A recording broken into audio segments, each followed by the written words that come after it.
ये मूवी ऐसे लड़के के ऊपर आधारित है जो अपने पड़ोस में रहने वाली लड़की से प्यार कर बैठता है और दिन रात उसकी गुफा में कूदकर रसीले पानी का मजा लेता है। तो चलिए थोड़ा मजा हम भी ले लेते हैं। कहानी की शुरुआत में हम एक शहर को देखते हैं जहाँ पिंकू नाम का लड़का फूड स्टॉल चलाता था, यानी कि यहाँ काम करता था। पिंकू के साथ उसी स्टॉल में माया नाम की लड़की भी काम किया करती थी। पिंकू दुकान आकर माया को घर जाने की कहता है क्योंकि माया की शिफ्ट खत्म हो चुकी थी। पिंकू जब अपना काम कर रहा था तभी उसकी नजर सामने वाले घर में रहने वाली पड़ोसन पर पड़ती है। दरअसल इस पड़ोसन का नाम रीमा था जो कि बहुत ही खूबसूरत और रसीली थी। पिंकू जब रीमा को देख रहा था तभी माया पिंकू के पास आकर उससे कहती है कि रीमा एक प्यासी लड़की है और ये लोगों से पैसे लेकर उनको अपनी गुफा के दर्शन करवाती है, इसलिए तुम्हें ऐसी लड़कियों से दूर रहना चाहिए और अपना काम करना चाहिए। माया पिंकू को ज्ञान देकर वहाँ से चली गई, लेकिन पिंकू को माया की बातों का थोड़ा भी असर नहीं पड़ा था। इसलिए पिंकू भाई साहब अपना नोकिया 1208 निकालकर रीमा के फोटो खींचने लगता है। पर रीमा तो पिंकू को भाव तो दूर की बात उसकी तरफ देखती तक नहीं और अंदर चली जाती है। इसके बाद पिंकू अपने गल्ले को संभालता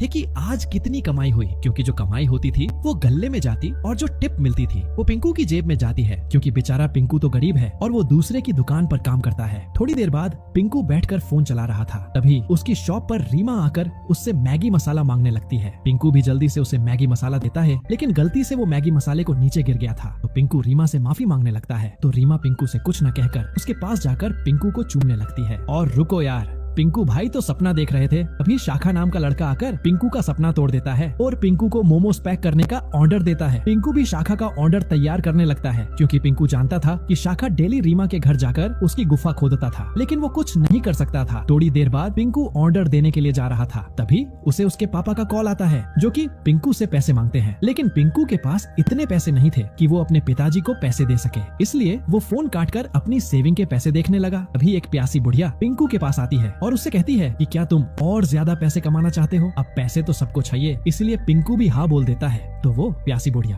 पिंकू को कोने में ले जाकर उसकी तो का स्वाद लेने लगती है और खाता खुल जाने के बाद बुढ़िया पिंकू को थोड़े पैसे देकर चली जाती है, क्योंकि उसको पिंकू की टॉप कुछ खास पसंद नहीं आई थी। ये ऐसी जॉब कहाँ मिलती है जहाँ अपना काम भी हो जाए और पैसे भी मिल जाए? आपको पता हो तो कमेंट करके बताना।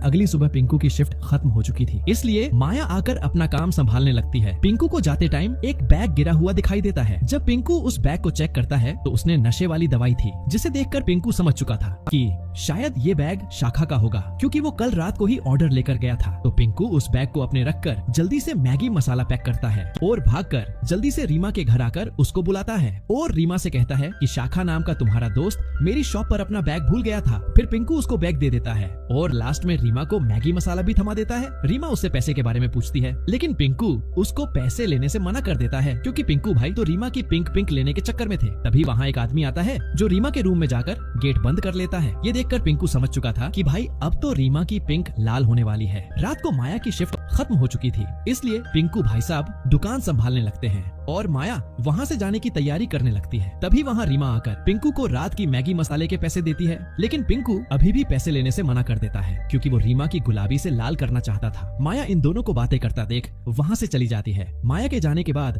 पिंकू रीमा से बातें करने लगा। रीमा पिंकू से कहती है कि मुझे तुम्हारे यहाँ की मैगी बहुत अच्छी लगी, मुझे वो खानी है और इस बार तुम्हें पैसे भी लेने होंगे। पैसे लेकर पिंकू जल्दी से रीमा के सामने मैगी बनाकर पेश करता है। तभी पिंकू रीमा के जिस्म पर चोट के निशान देखता है, तो वो रीमा से उनके बारे में पूछने लगा। तो रीमा उसे बताती है कि मैं पैसे कमाकर दुबई जाना चाहती हूँ, जिसके लिए मुझे अपनी गुफा से पानी निकलवाना पड़ता है और ऐसे कई लोग आते हैं को पानी निकालते टाइम टॉर्चर करते हैं। ये सुनकर पिंकू भाई को उन लोगों के ऊपर गुस्सा आने लगा जो रीमा के साथ ऐसी हरकत करते थे। तभी रीमा को कस्टमर का कॉल आता है और वो वहाँ से उठकर चली गई। अगली सुबह माया की शिफ्ट थी। जब वो स्टॉल आकर देखती है तो पिंकू ने स्टॉल भी नहीं खोली थी। माया उससे स्टॉल न खोलने का कारण पूछती है, तो पिंकू बताता है कि मेरा मूड खराब है और मुझे रीमा की चिंता है, क्योंकि वो पैसे कमाने के लिए कई सारे लोगों से अपना खाता खुलवाती है जो उसे टॉर्चर भी करते हैं। तो माया पिंकू को समझाती है कि तुम्हें उसके बारे में ज्यादा नहीं सोचना चाहिए। वैसे भी रीमा अपनी मर्जी से गुफा में धमाके